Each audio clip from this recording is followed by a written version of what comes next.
Hi friends, Netra Satish YouTube ಚಾನಲ್ಗೆ ತಮ್ಮೆಲ್ಲರಿಗೂ welcome. ಹಾಗೆ ನಾನು ಇವತ್ತು ಮಾಡೋಕ್ಕೆ ಬರ್ತಾ ಇದ್ದೀನಿ ಬ್ರೆಡ್ ಪುಲಾವ್ ಮಾಡಬೇಕು ಅಂದ್ಕೊಂಡಿದ್ದೀನಿ. ಇದು ಈಸಿಯಾಗಿ ಆಗುತ್ತೆ, ಹಾಗೆ ಮಕ್ಕಳಿಗೆ ಬ್ರೇಕ್ ಟೈಮ್ಗೆ ಹಾಗೆ ಬ್ರೇಕ್ಫಾಸ್ಟ್ಗೂ ಕೂಡ ಆಗುತ್ತೆ, ಈವ್ನಿಂಗ್ ಸ್ನ್ಯಾಕ್ ಕೂಡ ಆಗುತ್ತೆ. ತುಂಬ ಚೆನ್ನಾಗಿರುತ್ತೆ, ಹಾಗೆ ಈಸಿಯಾಗಿ ಕೂಡ ಇರುತ್ತೆ. ಬನ್ನಿ ಹೇಗೆ ಮಾಡೋದಂತ ತೋರಿಸ್ತೀನಿ. ನೋಡಿ, ಸ್ವಲ್ಪ ಕ್ಯಾರೆಟ್ ತುರಿದು ಹಾಕ್ಕೊಂಡಿದ್ದೀನಿ, ನಾನು ಸಣ್ಣ ಸಣ್ಣ ಕಟ್ ಮಾಡಿ ಇಟ್ಕೊಂಡಿದ್ದೀನಿ. ಹಾಗೆ ಸ್ವಲ್ಪ ಬಟಾಣಿ ಗ್ರೀನ್ ಪೀಸ್ ಅಂತೀವಲ್ಲ ಅದು ಸ್ವಲ್ಪ ತೊಗೊಂಡಿದ್ದೀನಿ. ಹಾಗೆ ಒಂದು ಈರುಳ್ಳಿ ತೊಗೊಂಡಿದ್ದೀನಿ, ಒಂದು ಚಿಕ್ಕ ಸೈಜು ಟೊಮೆಟೊ ತೊಗೊಂಡಿದ್ದೀನಿ. ಹಾಗೆ ಸ್ವಲ್ಪ ಕೊತ್ತಂಬರಿ, ಒಂದು ಕ್ಯಾಪ್ಸಿಕಮ್ ತೊಗೊಂಡಿದ್ದೀನಿ, ಒಂದು ಅರ್ಧ ಆದರೆ ಸಾಕು. ಹಾಗೆ ಕರಿಬೇವು, ಹಾಗೆ ಗ್ರೀನ್ ಚಿಲ್ಲಿ ತೊಗೊಂಡಿದ್ದೀನಿ, ಸ್ವಲ್ಪ ಗರಂ ಮಸಾಲ ತೊಗೊಂಡಿದ್ದೀನಿ. ಇದು ಬಂದುಬಿಟ್ಟು ಬ್ರೆಡ್ನ ನಾನು ಸೈಡೆಲ್ಲ ಸ್ವಲ್ಪ ಕಟ್ ಮಾಡಿ ಇಟ್ಕೊಂಡಿದ್ದೀನಿ. ನೋಡಿ, ಈ ಥರ ಸ್ಕ್ವೇರ್ ಥರ ಕಟ್ ಮಾಡಿ ಇಟ್ಕೊಂಡಿದ್ದೀನಿ. ನಿಮ್ಗೆ ಯಾವ ಥರ ಬೇಕೋ ಆ ಥರ ಮಾಡ್ಕೋಬೋದು, ತುಂಬ ಈಸಿಯಾಗಿರುತ್ತೆ. ಹಾಗೆ ನಾವು ಬ್ರೆಡ್ಡಲ್ಲಿ ಬಂದುಬಿಟ್ಟು ಜಾಮ್ ಅದು ಹಾಕ್ಕೊಡ್ತೀವಲ್ಲ ಮಕ್ಕಳಿಗೆ, ಅಷ್ಟು ಏನು ಒಳ್ಳೆಯದಲ್ಲ. ಈ ಥರ ತರಕಾರಿ ಎಲ್ಲ ಹಾಕ್ಕೊಟ್ರೆ ತುಂಬ ಇಷ್ಟಪಟ್ಟು ತಿಂತಾರೆ, ಹೆಲ್ದಿ ಕೂಡ. ಹಾಗಾಗಿ ಈ ಥರ ಮಾಡೋಣ ಅಂತ. ಇದು ಈವ್ನಿಂಗ್ ಸ್ನ್ಯಾಕ್ಸ್ ಕೂಡ ಆಗುತ್ತೆ. ಕಡಾಯಿ ಬಿಸಿ ಆಗಬೇಕು. ನೋಡಿ, ಒಂದು 5 ಸ್ಪೂನಷ್ಟು ನಾನು ಎಣ್ಣೆ ಹಾಕ್ಕೊಂಡಿದ್ದೀನಿ, ಯಾಕಂದರೆ ಈರುಳ್ಳಿ ಎಲ್ಲ ಫ್ರೈ ಆಗಬೇಕು. ನಿಮಗೆ ಜಾಸ್ತಿ ತಿನ್ನಬೇಕು ಅಂದರೆ ಜಾಸ್ತಿ ಹಾಕ್ಕೊಳ್ಳಿ, ನಮಗಿಷ್ಟೇ ಸಾಕು. ನೋಡಿ, ಎಣ್ಣೆ ಬಿಸಿಯಾಗಿದೆ. ಬೇಕಂದರೆ ಸಾಸಿವೆ ಹಾಕ್ಕೋಬೋದು, ಇಲ್ಲಾಂದರೆ ಬೇಡ ಅಂದರೆ ನಾನೇನು ಹಾಕ್ತಾಯಿಲ್ಲ, ನಿಮಗೆ ಬೇಕಂದರೆ ಹಾಕ್ಕೊಳ್ಳಿ. ನೋಡಿ, ಈರುಳ್ಳಿ ಹಾಕ್ಕೊಂಡಿದ್ದೀನಿ, ಹಾಗೆ ಗ್ರೀನ್ ಚಿಲ್ಲಿ ಹಾಗೆ ಕರಿಬೇವು ತೊಗೊಂಡಿದ್ನಲ್ಲ ಅದು ಹಾಕ್ಕೊಳ್ತಾ ಇದ್ದೀನಿ. ಇದು ಸ್ವಲ್ಪ ಫ್ರೈ ಆಗಬೇಕು ಚೆನ್ನಾಗಿ, ಯಾಕಂದರೆ ಇದೆಲ್ಲ ಈಸಿ ಆಗಲ್ವಾ ಮಕ್ಕಳಿಗೆ. ಇವಾಗ ನಾವು ಬೆಳಗ್ಗೆ ಆದರೆ ಏನಪ್ಪ ಮಾಡಬೇಕು ಮಕ್ಕಳಿಗೆ ಅಂತ ನಾವೆಲ್ಲ ಯೋಚನೆ ಮಾಡ್ತಾನೆ ಇರ್ತೀವಲ್ವ. ಹಾಗಾಗಿ ಈ ಥರ ಎಲ್ಲ ಮಾಡಿಕೊಟ್ರೆ ಮಕ್ಕಳು ಕೂಡ ಇಷ್ಟಪಟ್ಟು ತಿಂತಾರೆ, ತುಂಬ ಚೆನ್ನಾಗಿರುತ್ತೆ. ನೋಡಿ, ಎಣ್ಣೆ ಇವಾಗ ಇದು ಫ್ರೈ ಆಗಿದೆ, ಈರುಳ್ಳಿ ಫ್ರೈ ಆಗಿದೆ. ನಾವು ಇವಾಗ ನೋಡಿ ಟೊಮೆಟೊ ಕಟ್ ಮಾಡಿ ಇಟ್ಕೊಂಡಿರೋದು ಹಾಕ್ಕೊಳ್ಳೋಣ. ನೋಡಿ, ಇವಾಗ ಸ್ವಲ್ಪ ಸಾಲ್ಟ್ ಹಾಕ್ಕೊಳ್ಳೋಣ. ಒಂದು ಅರ್ಧ ಸ್ಪೂನ್ ತೊಗೊಂಡಿದ್ದೀನಿ. ಹಾಗೆ ಒಂದು 1/4 ಸ್ಪೂನಷ್ಟು ನಾವು ಅರಿಶಿನ ಪುಡಿ ಹಾಕ್ಕೊಳ್ಳೋಣ.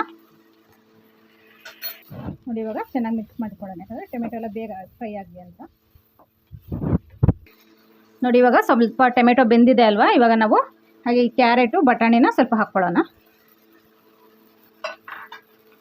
ಹಾಗೆ ಕ್ಯಾಪ್ಸಿಕಮ್ನ ಹಾಕ್ಕೊಳ್ಳೋಣ.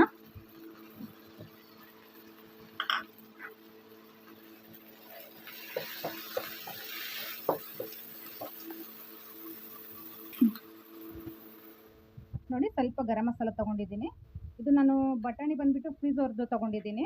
ಬೇಕಂದ್ರೆ ನಿಮ್ಮ ಹತ್ರ ಹಸಿದ್ರು ಹಾಕ್ಕೊಳ್ಳಿ, ಇಲ್ಲ ಅಂದ್ರೂ ಕೂಡ 1-2 ಸಿಪ್ ನಾವು ಹಾಕ್ದಿಲ್ಲದ್ರೂ ನಡೆಯುತ್ತೆ. ಬಟ್ ಇಷ್ಟಪಡೋರಿಗೆ ಹಾಕ್ಕೋಬೋದು. ನೋಡಿ, ಆಗಿದೆ, ಎಲ್ಲ ಬೆಂದಿದೆ. ಇವಾಗ ನಾವು ಬ್ರೆಡ್ನ ಸೇರಿಸ್ಕೊಳ್ಳೋಣ ಇದ್ರ ಜೊತೆಗೆ. ನೋಡಿ, ನಾನೊಂದು 8ರಿಂದ 7 ಪೀಸ್ ತೊಗೊಂಡಿದ್ದೀನಿ. ನಿಮಗೆ ಎಷ್ಟು ಬೇಕು ಕ್ವಾಂಟಿಟಿ ಅಷ್ಟು ನೀವು ತೊಗೋಬೋದು.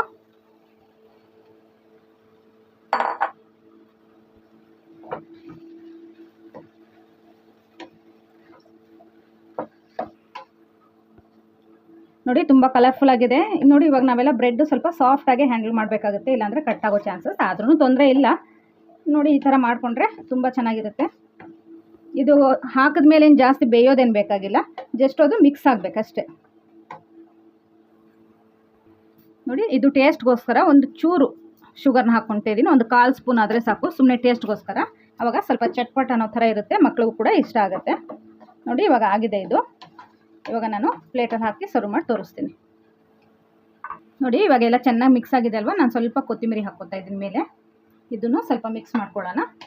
ಅದು ಸ್ವಲ್ಪ ಲೈಟಾಗಿ ಫ್ರೈ ಆದರೆ ಚೆನ್ನಾಗಿರುತ್ತೆ.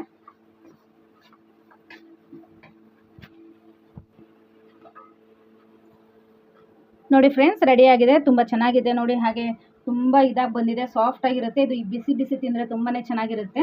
ಈವ್ನಿಂಗ್ ಸ್ನ್ಯಾಕ್ಸ್ ಟೈಮು ಮಕ್ಕಳು ಸ್ಕೂಲಿಂದ ಬಂದಮೇಲೆ ಬಿಸಿ ಬಿಸಿ ಏನಾದರೂ ಕೊಡಬೇಕು ಅಂದಾಗ ಈ ಥರ ಮಾಡಿಕೊಟ್ರೆ ತುಂಬ ಲೈಕ್ ಮಾಡ್ತಾರೆ. ಹಾಗೆ ನಿಮ್ಮ ಮನೇಲಿ ಕೂಡ ನೀವು ಮಾಡಿ ಹೇಗಿದೆ ಅಂತ ನನಗೂ ಕೂಡ ಕಮೆಂಟ್ ಮೂಲಕ ತಿಳಿಸಿ. ಹಾಗೆ ಲೈಕ್ ಮಾಡಿ, ಶೇರ್ ಮಾಡಿ, ಕಮೆಂಟ್ಸ್ ಮಾಡಿ, ಸಬ್ಸ್ಕ್ರೈಬ್ ಮಾಡಿ friends. Thank you so much.